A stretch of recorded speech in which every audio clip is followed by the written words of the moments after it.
আসসালামু আলাইকুম প্রিয় শিক্ষার্থী বন্ধুরা, কেমন আছেন আপনারা সবাই? আশা করি অনেক অনেক ভালো আছেন এবং হয়তোবা রেজাল্ট খারাপ হওয়ার কারণে অনেকেই হতাশাগ্রস্ত। আর অবশ্যই আমাদের খুশি থাকতে হবে, কারণ আল্লাহ তাআলা যেইটা করে আমাদের জন্য অবশ্যই ভালোর জন্যই করে এইটা। হ্যাঁ, আপনারা অবশ্যই অবগত আছেন যে আসলে পরীক্ষা দিয়েছিল আপনাদের সঙ্গে আপনাদের সহপাঠী বন্ধুরা ছিল প্রায় 15.5 লক্ষ প্লাস শিক্ষার্থী পরীক্ষায় অংশগ্রহণ করছিল, যেখানে ফেল করছে 6.5 লক্ষ প্লাস। অর্থাৎ তাহলে অনেক বেশি না? অবশ্যই আপনাদের পরীক্ষার যে পাশের হারটা দেখানো হয়েছে সেটা হচ্ছে 68 পয়েন্ট সামথিং কিছু এরকম পার্সেন্ট। তো অবশ্যই আপনাদেরকে এইটা খুশি হওয়া উচিত যে আসলে আমাদের রেজাল্টটা আসছে, শুকরিয়া। এইটা হয়তো বা অনেকেই আপনারা এইরকম আশা করছিলেন যে আমাদের রেজাল্টটা অনেক ভালো হওয়ার কথা ছিল বা অনেক ভালো লিখছি কিন্তু ভালো হয়নি, বা কোনো একটা কারণে আমার রেজাল্টটা একটু খারাপ আসছে। তো আমি আজকের এই লেকচারে আপনারা অবশ্যই থাম্বনেল দেখে বুঝে গেছেন যে আসলে কী নিয়ে আলোচনা করতে চাইছিলাম। যদি আপনারা কোনো অভিভাবকও আমাদের ভিডিওটি দেখেন, ইনশাল্লাহ আপনারাও একটু মনোযোগ দিয়ে শুনবেন কিছু কথা।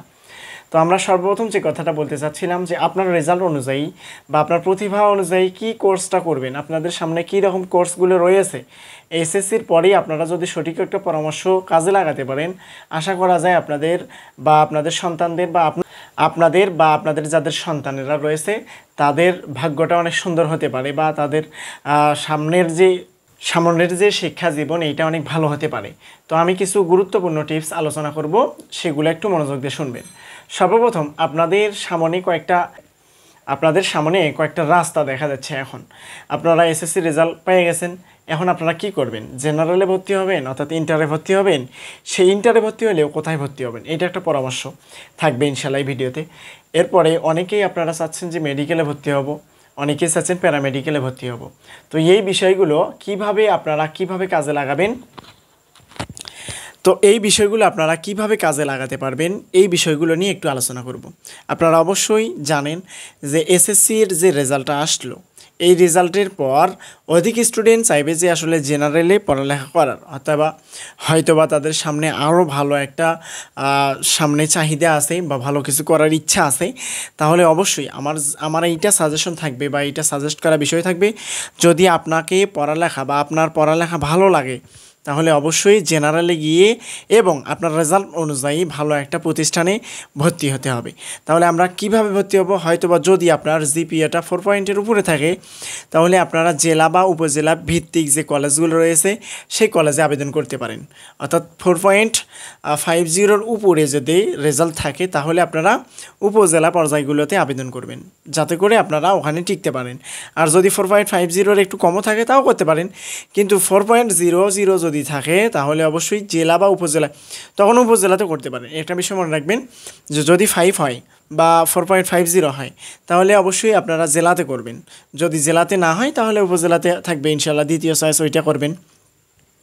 আর দ্বিতীয় চয়েসে ওইটা করবেন, এবং যদি আপনাদের রেজাল্টটা 4 পয়েন্ট থাকে তাহলে ফার্স্ট চয়েসে দিবেন আপনারা উপজেলা পর্যায়ে কলেজ।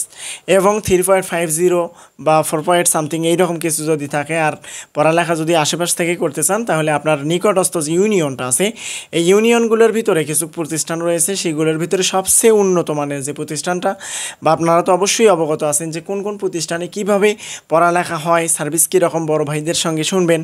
এই শুনে সবচেয়ে ভালো যে কলেজটা সেইটা প্রথম চয়েস দিবেন।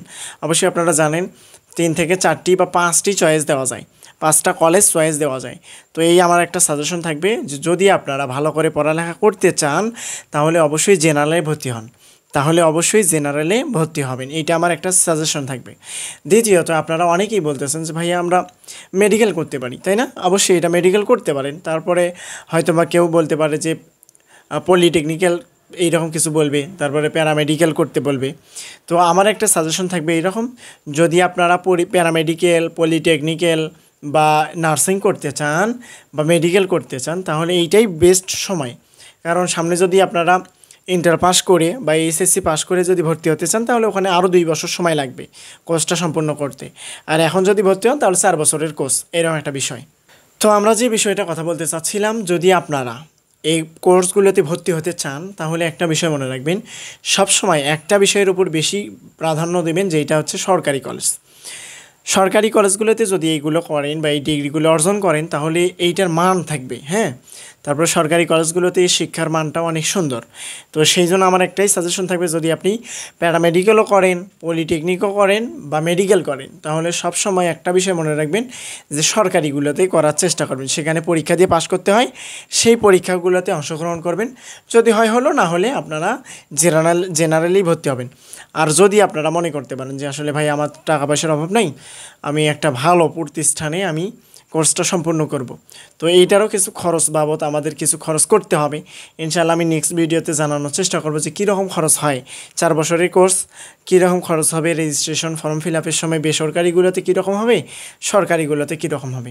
তো আমি জানাতে চাইছিলাম যে আসলে আপনাদের সামনে কিছু পথ খোলা আছে, এমন সঠিক একটা পরামর্শ আপনাদের অভাব বা সঠিক পরামর্শের অভাব। যদি আপনারা এই পরামর্শগুলো কাজে লাগাতে পারেন, তাহলে আমি বিশ্বাস রাখি যে আপনাদের সামনে ভবিষ্যৎটা বা শিক্ষা জীবনটা অনেক সুন্দর কাটবে, আশা করা যায়। এবং আপনাদের জন্য অবশ্যই দোয়া রাখি যে আসলে অনেক সুন্দরভাবে আপনাদের লাইফটা যেন কাটে এবং অনেক সুন্দর কিছু প্রতিষ্ঠানে গিয়ে ভালোভাবে পড়ালেখা করে দেশের এবং দশের উন্নয়নের জন্য যেন কাজে লাগতে পারেন, সেই জন্য দোয়া করি।